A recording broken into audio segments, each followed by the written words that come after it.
Io desidero ricordare l'amico direttore Giorgio Lago per i suoi 12 anni che assieme a me ha vissuto come direttore, dandomi un appoggio da manager, direi quasi, piuttosto che da direttore, condividendo tutta una serie di problemi di carattere organizzativo, sindacale, politico.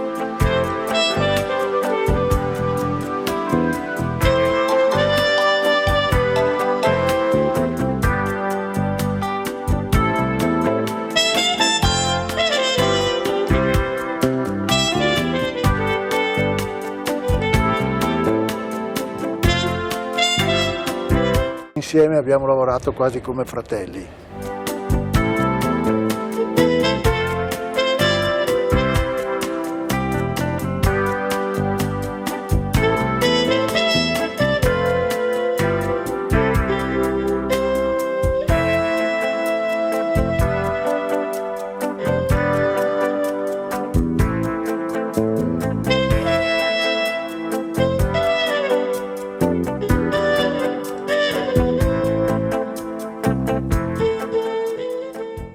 Parlare di Giorgio Lago e ricordarlo mi è particolarmente piacevole perché Giorgio Lago è stato non solo un grande amico, io l'ho definito anche un fratello maggiore. È quello che mi ha aiutato, Giorgio Lago mi ha aiutato nel mio lavoro di sindaco. Avevamo colloqui quasi settimanali con Giorgio Lago e io da lui ho assorbito proprio tutti i consigli, i suggerimenti. Il nostro era un confronto molto importante, soprattutto per me. Io vorrei ricordarlo come l'ideatore assieme a me del movimento dei sindaci.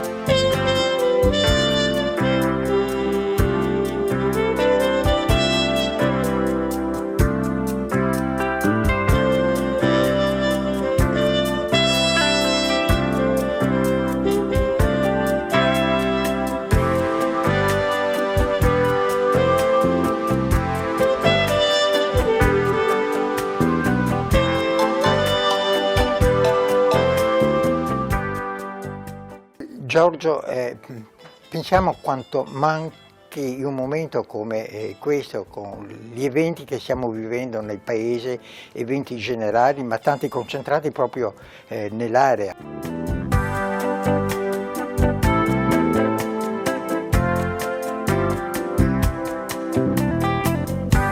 Per quanto riguarda il Veneto, meriterebbe un contributo di specificità per la struttura, per il tipo di modello produttivo che noi abbiamo e che abbiamo necessità di cambiare. Queste cose Giorgio le viveva e le discutevamo con grande frequenza e le viveva con interesse. Oggi li vivrebbe con un interesse drammatico e su questo credo che sia molto necessario combattere ricordando il nostro grande amico. E Giorgio Lago per tutta la vita è andato a caccia dei soggetti in grado di interpretarli, pieno di speranza sempre, in ogni momento, come è stato ricordato, ma anche realista, disincantato, religioso direi quasi nelle sue speranze. Qui sono mancate testimonianze necessariamente di qualche amico in questo campo, l'amicizia con Turollo ricordo, o l'ammirazione di Giorgio per poeti della nostra terra, ma di questa terra nel senso universale del termine, come Zanzotto, religioso nelle sue speranze e amaro, molto amaro nelle sue delusioni profonde.